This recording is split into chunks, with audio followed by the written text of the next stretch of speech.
Yeah, so some of you may or may not know, but in Maryport there has been a new gallery set up called the Shipping Brow Gallery. As a part of that, a residency has been set up as well. So I came across the residency this time last year. Actually, I was just finishing my degree in Glasgow. I'm Felix Butterwick, by the way, and so I was finishing my degree. I was a bit of a lost. I didn't really know what to do with myself, and then saw this amazing opportunity. So Brian and Dolly, the people that run the gallery, have set up the residency. You get £10,000 for the year, a free flat, a free studio, and all you have to do is paint and sort of engage with the wider community.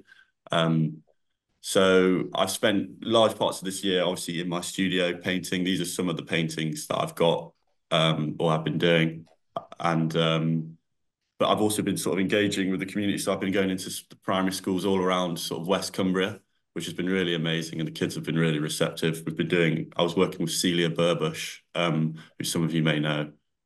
She's a very active Keswick-based artist. Um, and yeah, we were constantly going into schools. And then after that, I've obviously just been working towards my final show, which comes up at the end of the month. So that's kind of why I'm on here, also doing a bit of shameless self-promotion. So all come down if you can, make it to Maryport. It's on for the whole month of August. Um, but yeah, so these are some of my works. I work mainly in oil paint, but I kind of work sort of multidisciplinary as well. So on paper, I've also been hanging out in Cockermouth at the new print studios there, Marketplace Print Studios. It's run by a guy called Jack and his partner Emily, and they're doing some really amazing work. They run classes there as well, but also do sort of like community engagement, sort of free classes. So yeah, keep an eye out for them. So they're really great.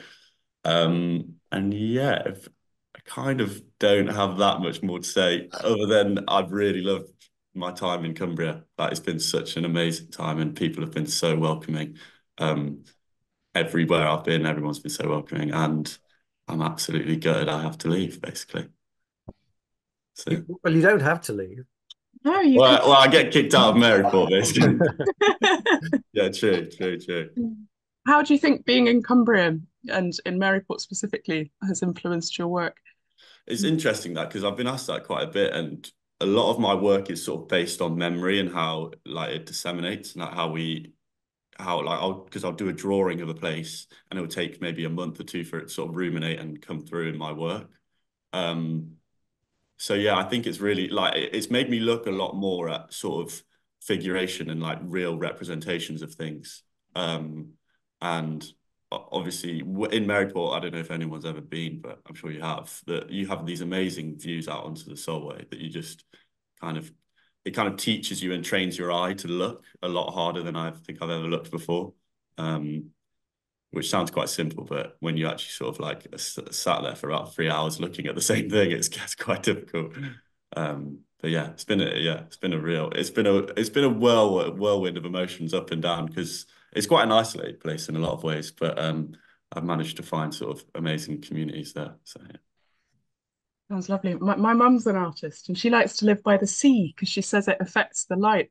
Is Yeah, it that does. something you've noticed? And Yeah, yeah, it definitely is. And I've definitely it's so interesting because I was speaking to one of my mates painting, like one of my painter mates from Glasgow, and he was saying that he can see my palette's changed. Like it's got a lot lighter, and then during the winter it got a lot gloomier. So it kind of like it's kind of become seasonal. So like this time, like a lot of the work has become a lot like yeah, like brighter hues now that the lights kind of come back, which is really nice. So yeah. And these are all just a collection of works, just sort of random bits and bobs. Some of them will feature in the show, some of them won't. And yeah, hopefully if you can make it down, it'd be lovely, lovely for everyone to I see. noticed, yeah, are you exhibiting with a couple of the alumni from Glasgow Art School? No, no. So this is just my final. So it's a solo Uh, show. It's my final show. Because as part of the residency, you get they give you a month final show because the gallery, the way that the gallery works is the bottom floor is a sort of more commercial selling space, which we change every 4 to 6 weeks, sort of all local artists. And then upstairs is the sort of Percy Kelly, William Mitchell collection that Brian and Dolly have amassed themselves. So yeah, it's a good mix of sort of like historical painting and then sort of contemporary painting. So that was where my show will be, is the bottom floor bit next to my studio. So yeah. And then the way that the building works is it's like my studio, bottom floor, the gallery space, and then my flat at the top. So it's all built into one quite nicely. No, that must be amazing, living and working in the same place and right by the sea as well. Yeah, it is. What I do you remember plan seeing to do next, residency. Felix? Sorry, Imogen. What do you plan to do next? So this is what I'm still planning. I've been applying for a few more residencies, if I'm being totally honest. Sort of, I feel so. I think I'm going to be moving down south with my girlfriend. So I'm originally from Nottingham. So it's either moving back to Glasgow or moving down to London, I think. So I'm debating it, or to be honest, sticking around in Cumbria. I'm still figuring it out. So yeah. London, Schmondon. Yeah, I know that's what everyone's been saying to me. So yeah, I feel that way too. Wow, I think we're all agreed that you should definitely stay in Cumbria, Felix. There's lots of space for artists here. So. Well, thank you so much for sharing your work, Felix. And it's Thank you. lovely to hear that you've really enjoyed your time in Cumbria and that you're considering sticking around. I think that's great. So thank you very much for talking. And yeah, none of us want you to miss your train. So we will speed on and move on to Sophie. Thank you very But much. thank you for sharing, Felix. Thank you, Uh, guys. so Sophie is going to tell us all about Part Fish, which is a film that she's been making. So I will hand over to her to let you guys know all about it. Amazing. Yeah, can we get my slides up? Yeah, I'm just looking at those now. Yeah. I'm nervous. I feel scared. I hate presenting. Like I'm not like a natural presenter at all. There we go. If it makes you feel You're, better, you're Sophie, among I friends. feel You're nervous among too. friends. Is everybody seeing that? Yeah. Yeah. Yeah, so I'm Sophie Broadgate. I'm a filmmaker based in Cumbria. I grew up here. I lived in Manchester for quite a while, but I recently moved back here 3 years ago to prioritize making work in the area. So Part Fish is a film that's about autism. It's about autistic burnout, anxiety, stimming, and our natural environments. And it's based on my own experiences of being a late diagnosed autistic woman. As you can see, that's me in the slide. No, just I'm that usually everything was sent out very late. say that again. Sorry, Derek, are you there we go. Oh, Crack on, Sophie. I thought it was a question. Yeah, so I'm usually behind the camera for all of my films, but for this one, I decided to step in front of camera. Previous to making this film, I made 2 other films about autism that was kind of about the basics of autism. And for this film, I really wanted to dive into the depths of what it feels like to be autistic and really dive into the sensory aspects of being autistic. And I think because it's quite a lot to ask of someone to be so vulnerable on camera and show their stimming movements, and I'll explain what stimming movements means in a minute. I decided to do the film myself and step in front of camera because it's quite a lot for someone to be on camera for that, that length of time. So stimming is it stands for self-stimulatory behavior. I call it like actions because behavior sounds quite a negative sort of term. But it's things that autistic people do to regulate themselves. So the sort of more documented versions of stimming tend to be like rocking, flapping of hands, clapping. You might see people doing like repetitive sounds. But for me, a lot of my stimming revolves around movement and dancing and sort of like repetitive movements like tapping. So basically the film is a narrative of me, kind of like a voiceover talking about my late diagnosis and how I kind of struggled to process the information of being diagnosed late. And then it takes you through a journey of me realizing how to feel comfortable in myself through stimming. So you'll see me stimming in nature all around Cumbria. We shot the film last year, so there's a behind the scenes still of Connor, who's got like a really nice camera in the water. And now we're raising budget to finish the film. So the film's completely shot. I've done like a rough edit of the film, but I'm trying to raise the budget to finish it. So get the color grade done, sound design, graphic design. And then it also costs a lot of money to put films into film festivals. So we're also raising budget through that, because every film festival you put into, you pay up to sort of like 50 quid to even have the film considered. So I'm going through Kickstarter to do this fundraising, which is why I'm here, to sell the film to everyone, but also to ask everyone to kind of join in sharing the project, talking to people about it, because I really want the film to get out to people who would benefit from seeing it. So anyone who has like an interest in neurodivergence or has a connection to it themselves, I want to make sure that that they see the film. So yeah, you can see the Kickstarter there. Obviously, like, financial contribution is great, but if you can just share the project online, whether that, you do something online or whether you just tell your friends in person, all of that helps, because the more eyes that we get on the campaign, the better it'll do. You can see from that still was like a few days ago. We're quite close to our goal, and we're even closer to it now. I feel like we're at 3,500 and something, so we're only £200 off our goal. We only receive the funding if we hit the goal, so it's kind of like an all or nothing campaign. But it's been going so well, and we've had a lot of love for the project online. And what happens if we go over the goal is that essentially we'll get to spend more time on the film. The money will go to the freelancers that I'm working with, so it kind of benefits the project. I kind of set the goal as like the minimum amount that we would need to finish the film.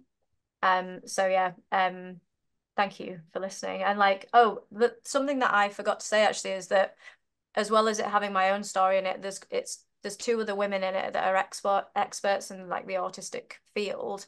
So there's a woman from Autis called Gemma Swales, who she's the founder of Autis, but she's also an autism practitioner and a psychologist. And she kind of gives the science behind a lot of the experiences that I'm having. So like when I'm talking about the emotional experiences I've had with autism, she'll kind of reflect back with the scientific reasons and why that's happening with my brain. And then there's also Jenny Holden Wild, who speaks on the film, and she speaks about the effect of natural environments on our brains, and in particular like neurodivergent brains. So it's like a conversation between the three of us reflecting about autism. So yeah, I'm really excited about the project, and I'm really proud of like how it's come about. I will share the link to the Kickstarter, because there's like so much more information on there. And you can go and have a look in your leisure. But yeah, just any support you can give, whether it's sort of like advocating for the project and telling people about it, or financial contributions, would be massively appreciated. Chris has popped the link for your Kickstarter into the chat, Sophie. Amazing. That's there for everybody to have a look at. Thank you so much. Does anyone have any quick questions for Sophie? I think Chris, have you got one? And Stephen, I was just you mentioned autistic burnout. Can you talk a bit more about what that actually means? Yeah, so this is part of the reason why I wanted to make the film, is because there's a lot of misunderstanding about what autistic burnout is, because it's very different to typical burnout. So when people talk about feeling burnt out, they might feel a bit run down, they might feel like they're a bit overworked. But with autistic burnout, it's kind of like 10 times the amount. And the experience of autistic burnout, everyone experiences it differently, so I can only kind of speak on my experiences of it, but there are sort of common experiences within it. Is that you might know that like some autistic people might have the experience where they struggle to talk, or that maybe they have limited use of language. And with me, when I go into burnout, my use of language gets less. So I struggle to like form sentences. When my thoughts are like going through my head, they feel much, much slower. And it's kind of like, I know that I can talk and I can talk, but it's like so much effort to even get the words from my brain to my mouth, and then also to remember how to like make the words, like move my lips. So it's kind of the typical sort of description of it is like a loss of skills. And the way it happens is from like over socializing, being overstimulated for like a long period of time and feeling anxious. And what happens with me is that like if I feel anxious for a certain like a long period of time, it's hard to get rid of that anxiety level. So I'm just living in like a constant state of anxiety. My brain starts shutting down, so it shuts down certain like skills, and I end up feeling quite disorientated and like unable to function essentially. And quite a few people get diagnosed with depression because it kind of presents like depression, like, oh, you don't want to do these things.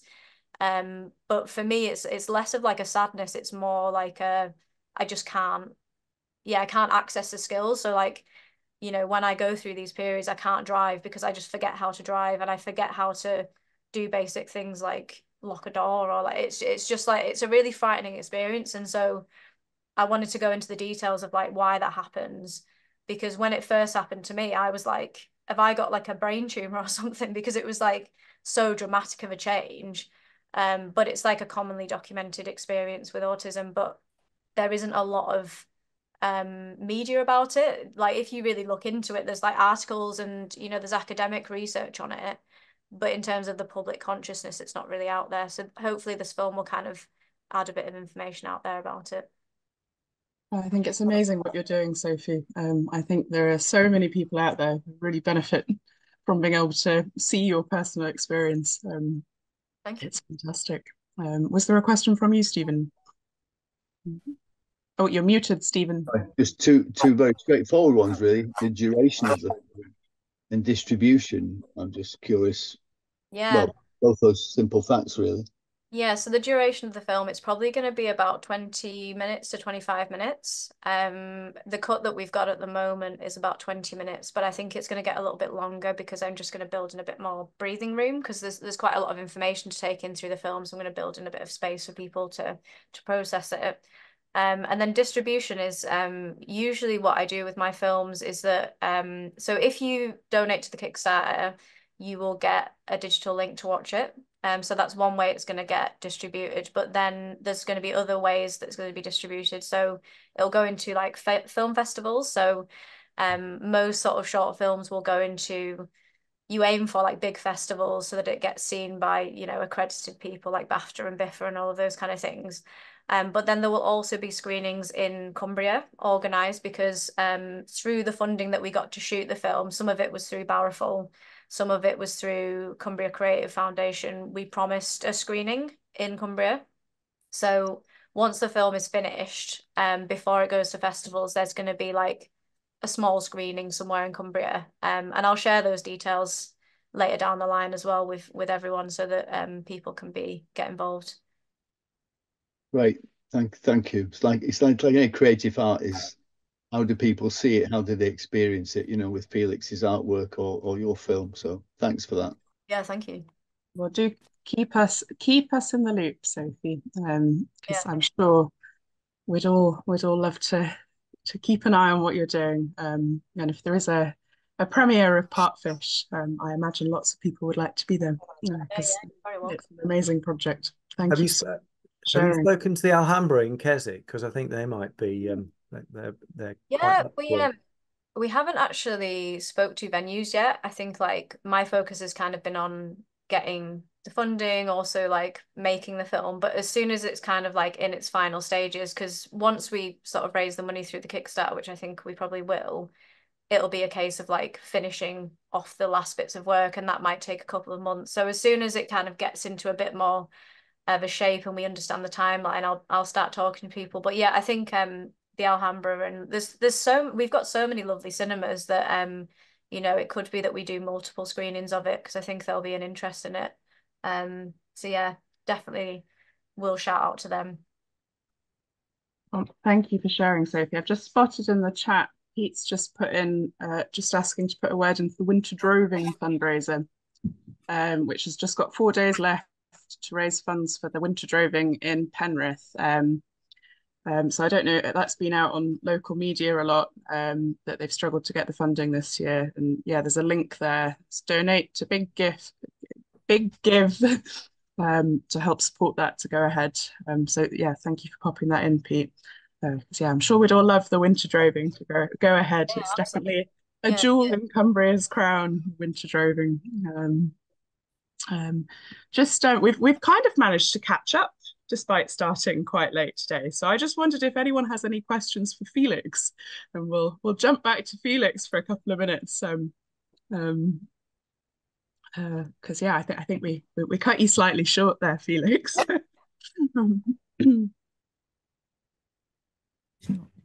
Any questions? Oh, maybe not.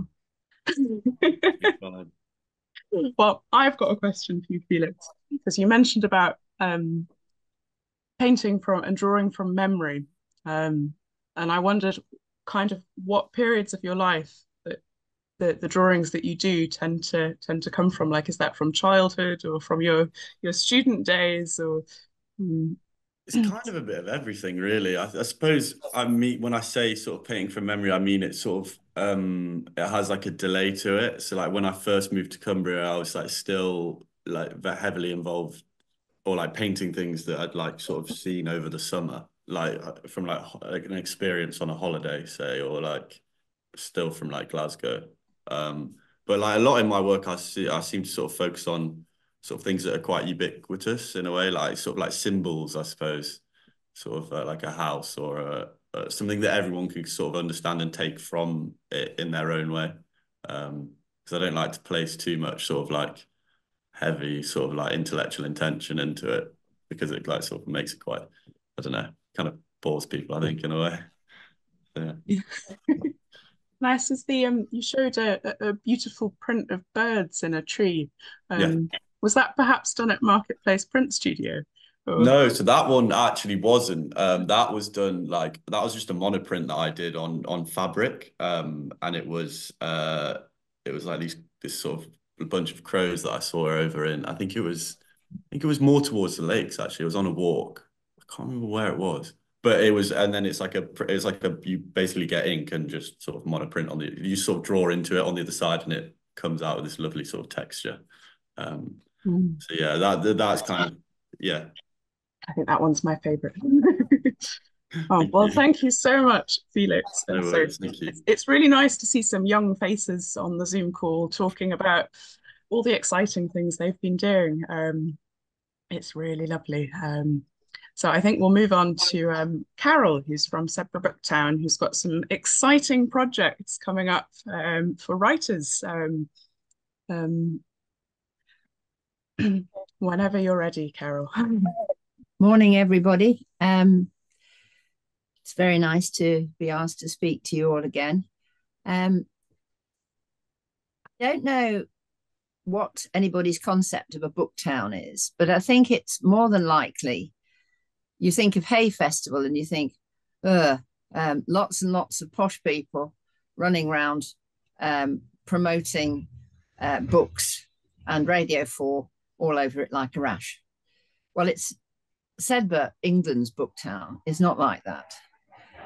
We are totally homegrown. All the people running it are from Sedbergh or very near to Sedbergh. We're all pretty much retired, but some have been professionals in the book area of industry. But what I wanted to talk about is this next few months, because we are very much trying to do things for the writers of Cumbria. So again, it's speaking to the creative people in Cumbria. And, you know, we have such an inspirational place that we live. I don't know whether people have more time here or whether the atmosphere actually helps their brains conceive more exciting and beautiful things. But I think it does. So what we want to hear from is we want to hear from people from September. We're going to be doing a writing competition, which will have two age groups, one which will be 10 to 14s and one which will be 15s upwards to 100, whatever. So if you're 15 and over, you're considered an adult for this competition. And the subject is an extraordinary journey. And this extraordinary journey may be imaginary or it may be real, something that you've actually happened to you. There's a sheet which has got some information on, and we will be putting it on the website, the Booktown website, and advertising it in Writing Magazine, which is Warner's Publishing, which publish Writing Magazine, are actually partnering us in this.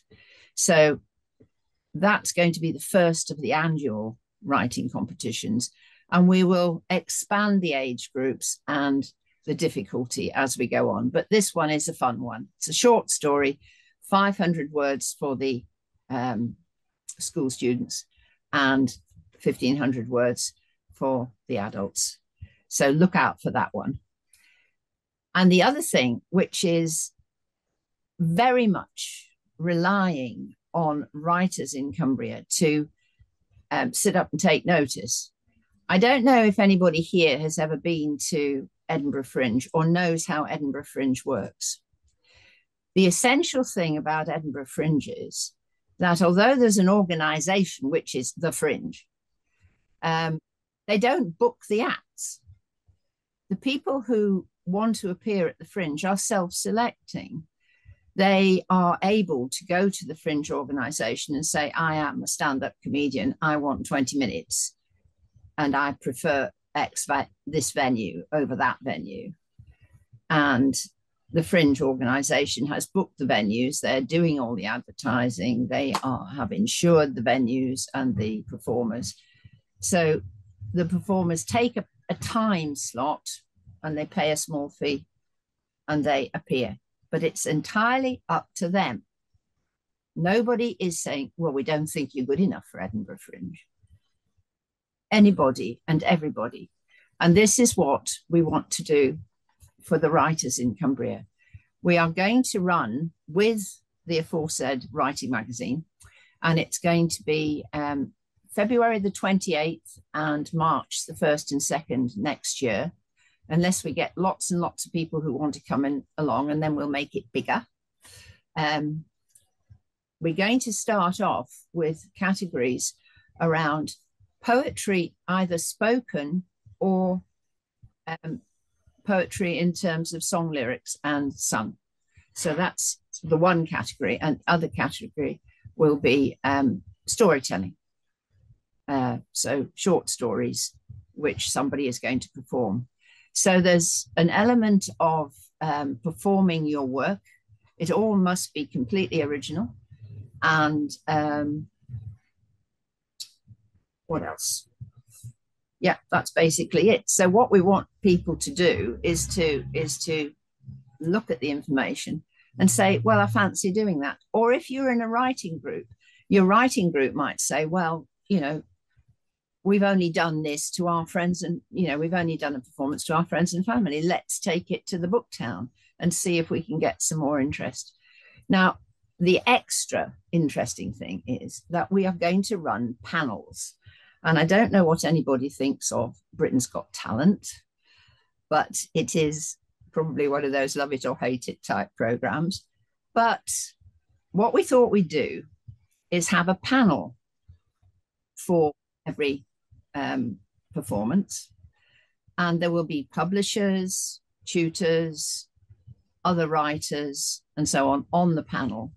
And the idea is that the panel will actually give each writer feedback on what their piece of work seems to you know the panel to be, and it's going to be kind feedback. It's not going to be nasty Britain Got Talent sort of go away and never darken our doors again type of thing. This is going to be, yes, we think this is great, you might want to look at X, or my God, you're brilliant, why don't you come and let me publish you, you know, hopefully.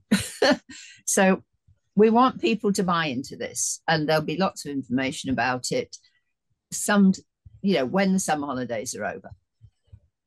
So any questions, anybody? Yeah, I've got a question. Yeah. I was just wondering, like, for the acts and stuff, how do people get in touch? So I've got a few mates that would probably be quite interested. Well, if you can, there's a sheet that I sent, which I think will be on all the information with the Booktown email. It's basically booktown@sedbergh.org.uk. So it's very simple. Booktown, all in one word, @sedbergh.org.uk. But if you popped a link into the chat for your website, Carol. Right. But if you look us up on the internet, but the actual information about the Fringe, we're going to call it Showcase, by the way. But the actual information will be more there in the autumn. I haven't got a poster designed yet or anything like that. Amazing. But, I'll forward it to my friends. Pardon? I'll forward it to my friends. Yes, do. Yeah, absolutely do. I mean, Thank and you so much. Oh, hang on, we've got a question from Chris. Go Well, no, on, I'm Chris. just going to say, Carol, if you send details, we can certainly publicise it through the Cumbria Arts and Culture Network I website. did send some info through for the meeting. Yes, I've got that, Carol. Yeah. Okay. So there is some there. Yeah. Yeah. But Well, there will be more later. thank you very much for sharing, Carol. It sounds like you're creating a really wonderful, supportive environment for writers in Cumbria, which, you know, Trying. we all need, don't we? Yeah. It's nice to have a bit of kindness. We can't have enough of that. Right. Well, thank you so much for sharing, Carol. We're going to move on to Stephen and Helen, who are going to tell us all about the Lake District Summer Music Festival, which sounds really exciting. Got a nice mix of things today, music and writing and filmmaking and painting. It's great fun. Over to you, Helen. So Stephen's the artistic director of Lake District Music Summer Festival, and he's going to give a bit of a flavour about kind of how and why the festival exists. I'll do. And then I'll do a bit of pinpointing particular highlights. So over to you, Stephen. Okay, as I said last night, Helen, I hope I don't spoil by covering some of your pinpoints. I think it's great to see you all. Thank you for inviting me on. I've been on in these sessions before, and I must try and get my record up of at least once a year and to at least 2 or 3 times a year, but Friday mornings anyway. Just to tell you that Lake District Summer Music has now become Lake District Music, and this is partly to say that there's more all year round activity going on. This year I programmed the spring series, which were known as patrons concerts, and we've taken that designation off. And these are attached to these are quite a lot of workshop activity, working with Cumbria Hub or other organisations. And also I'm keen to move those around a little bit around the county. As we know, it's a very, very big county, and sometimes people say, so which part of the Lake District do you cover? Everything's possible with money and people and everything else, but you know, cut your cloth according to. But I just thought I'd say that because there are important workshop relationships building up in schools. I'm up in Barrow on Monday to see the final stage of this year's workshops, which are around space and so forth, because Music of the Spheres is an underlying theme for this year's festival. You'll pick up the Planet Suite, that little known piece by Gustav Holst is there to finish our program. But alongside that, there's what I've been trying to do these last 4 years that I've been involved as artistic director, is to take the festival out a bit more, to engage people in different ways. So there's been a growth in participatory events, connecting with other art forms and other venues that we know around the area. These I think are very important. I felt that extremely vividly after a pandemic, when I thought, well, we're all suffering, let's do what we can. So from continuing to offer you a piece of gingerbread in Grasmere, if you do go and do the walk with Steve Watts, to whatever, the festival is now expanding where it's looking to give its concerts, and the range of concerts really. This year in the spring we did a concert at Holker Hall, which sold out very well and was repeated because attached to the concert was a tour of the hall, and we're doing something similar in this year's festival. So Holker Hall has now become a venue and a partnership, if you like, because partnerships and collaboration I'm really keen on. And then I was talking to Grisdale Forest and said, is there a way that we can, you know, do something creative? So as we were mentioning before we started, there will be two different events there, but both getting involved in the landscape, working with musicians, being creative. And as a good poet friend of mine in Liverpool said, you know, you just take part and nothing's wrong. Or he said, nothing's wrong. It was even better than that. But it's great to be involved. There's some mini opera workshops in Barrow Library. So we're out and about. We did something at Docks Museum last year, hand in glove with Barrow Full. So that's important. The other thing that's not so obvious when you look through the events is the residencies. We have 2 resident string quartets, and they've been there the last few years, sometimes with composers or with cellists and pianists. and they have masterclasses from all the visiting artists. But something I think they value hugely is playing alongside some of those mentors, the chance to play with people you look up to and admire. We see it a lot in sport at the moment, but I think those are just really, really important things for them to do. So yeah, spreading our brief around the county is something I'm trying to do. I'm looking at different ways, perhaps throughout the year, that we can pop out to different places. One thought I've had is to take the festival to a different town. Maybe next year, in our 40th anniversary year, we go to a town that we haven't been to for years, and we do a morning event, a children's event, a family event, whatever, a workshop, and an evening concert. So I'm keen to look at those sorts of things, because I say the 40th anniversary year is a good hallmark, a landmark for us. We sadly lost our original artistic director and creator of the festival, Rena Kellaway, this year, just a few months ago. She was terrific. So we'll celebrate Rena next year, but I'm also looking to do one or two things which directly link with organisations in the area, be that the Westmoreland Orchestra, the Youth Orchestra, Leighton Symphonia. So one or two plans for next year. But as I say, working in collaboration is really important. Just opening up the doors of the festival, if you like, a little bit more, and bringing different genres into the festival as well. I like that cross fertilization, whilst the mainstream and of the high quality of the artist is always there. So that's my brief overshot of what's happening this year and what's coming in the future.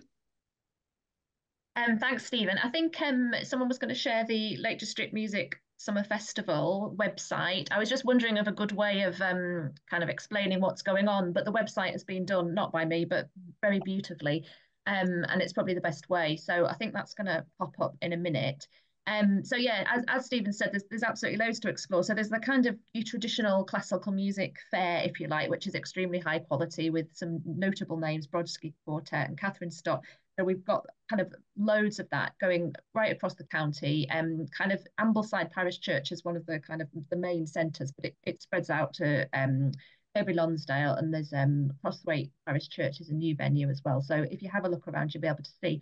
If you click on the What's On bit, I was just going to highlight just three things. If you scroll down ever so slightly, so the London Adventist Chorale. I'll pop a link in the chat. Don't watch it now because it'll set everybody's YouTube up. But that's just a gorgeous, gorgeous sound of a gospel choir. And yeah, just have a little look at the link just in case you've forgotten what a gospel choir sounds like, because it's all encompassing and a lovely, warm, rich sound. And they're opening the festival. That's the first performance on Friday the 26th in the Corro. Earlier in the afternoon, there's a really popular workshop that they're running as well. If you scroll down a little bit more, I thought, when I was looking through, I thought, oh, what might people need kind of a bit of help with? What is not obvious what it is? And I got to music for pieces of wood, which is a little bit further down. So I've just put another link in the chat for the Aurora percussion duo. I think it's a little bit further down. It's a very distinctive photo because they're flying through the air. If you just pause there, more events will pop up. So the Aurora percussion duo, I've put the second link in the chat for you to kind of have a look at what a percussion duo can sound like, because that's another kind of unusual but fabulous concert that you can enjoy. And the last thing I wanted to say, I won't go through every single concert because it's kind of obvious what to do. You click on the icon and then you can read more about each concert. But I will just put a link. The last link I've put in the chat is for a Facebook post, which I just put out last night. It's just basically, it's our general Facebook post. It's got links as far as I could make them. But if anyone wants to share it on their own socials or on the socials Facebook really of a company that they work for, that'd be really, really grateful. Because as Stephen said, I'm just doing a very short bit of work. There's the music for pieces of wood. See, there's so much going on that it took that long to get to it. Yeah, I'm just putting a really short bit of comms work into this. But one thing I did as soon as I started, as Stephen was saying, was try and build up partnership. So I've contacted kind of the Cumbria Music Hub, contacted I work for Barrow Full as well, and Barrow content try to kind of build up this network of kind of kind people who will spread the word. So yeah, please support with that.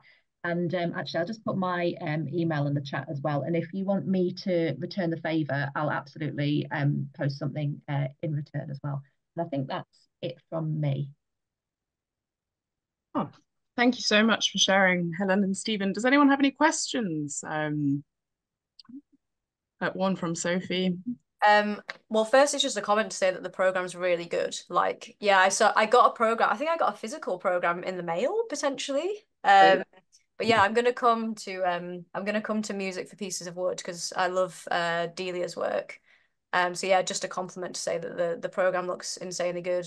And then just a thing for you, Helen. I don't know if you've emailed Dickie from Full of Noises. Yeah, you already have, yeah. I was gonna say that Fon will definitely share all of this. Yes, that would be brilliant. Yeah, I'm actually nodding, thinking, have I? He's on the list, but yeah, he's been involved with the festival a little bit previously, so he's aware. But yes, that's please great. To any sharing, that'd be brilliant. Amazing. I'll just tell you one other thing. You can see a picture of Alan Harry there, Sonic Sound Baths. The reason I know him is because his father was a guy called Hubert Harry, who was a fantastic piano player from Dalton in Furness. And people don't know about him. He's sadly died, but he went over to study in Switzerland and stayed there and raised a family. So through investigating and family tree type of thing, I met Alan, who's a great guy. He's run a vineyard and all sorts of things. But as that one popped up, you can just see that the family event you can see on there that says Mini Vixen. There's a fabulous opera by Janacek called The Cunning Little Vixen. If you don't know it, just stick it on. It's glorious, glorious music. But these are people from Opera North, so they've got the costumes and everything else. So they do a very family-friendly story. It's about 55, 60 minutes. But I wanted to keep the connection with Barrow. I have to because it's my wife's hometown. So, you know, I've got to be really careful that I'm paying homage. You know, she knows Barrow better than I do. But those three things give you an idea of some of the different events that I've been keen to put into the festival over the last 2 or 3 years.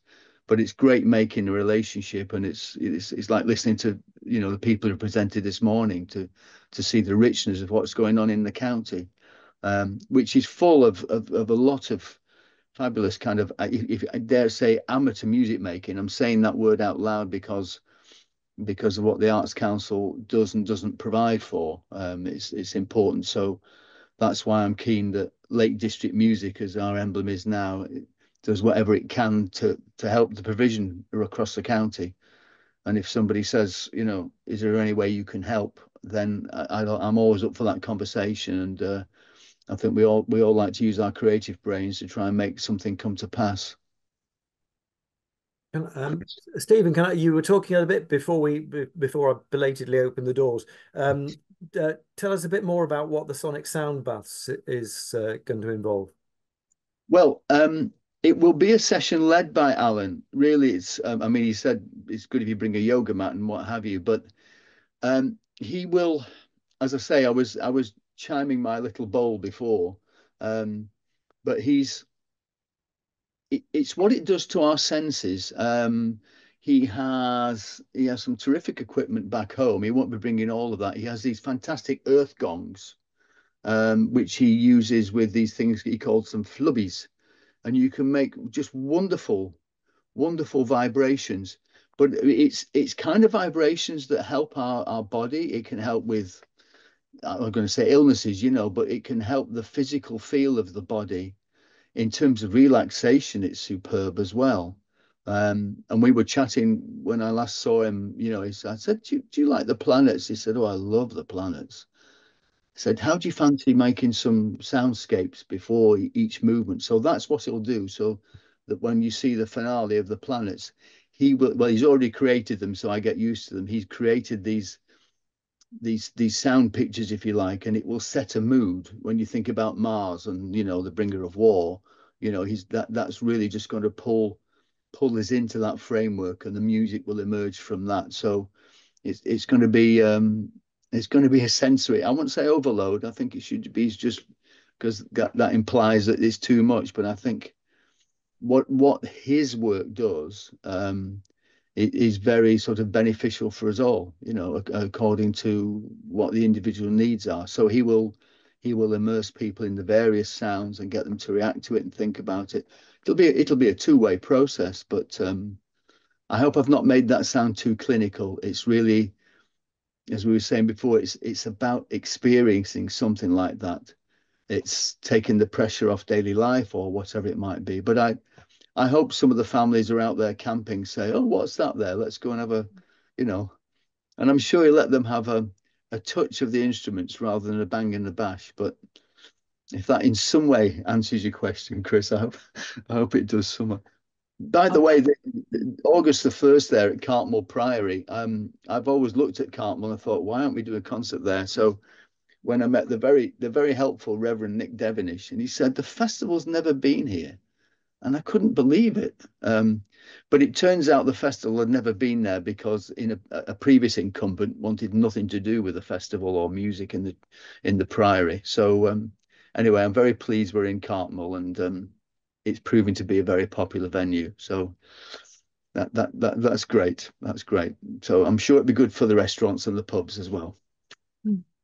Amazing. Well, thank you so much, Stephen and Helen. I think Thanks that is a fantastic program of events. There's so much in there. There is literally something for everyone, which is wonderful. Well, we're just about at time now, but we've just got a little link from Felix in the chat and a poster. Do you want to just quickly remind us before we all head off, Felix, when your show is at Shipping Brow? Yeah, sorry, I totally messed up. I got the poster from a previous exhibition. This is 31st of July. Is the opening night, 6 till 8 p.m. Free drinks, so come down to that if you fancy it. And then it's on every Wednesday. So it runs from Wednesday to Sunday. We're open, and it's on till the 25th of August, 11 till 4 p.m. So yeah, pop down if you fancy looking at some paintings and stuff. Fantastic. Well, thank you so much to Sophie for sharing all about Partfish and your Kickstarter. And thank you to Felix as well. It's been wonderful to hear about your time at Shipping Brow Gallery. And yeah, thank you to Carol for telling us all about Sedbergh Booktown, and to Stephen and Helen for that wonderful program of events that you've been so busy with. It's been a really lovely call today. Thanks. Thanks all for coming along. I've really enjoyed it today. So yeah, I think it's time to head off because it's 10:30 and I don't want to make any of you late for whatever you're up to next. So thanks so much, everyone.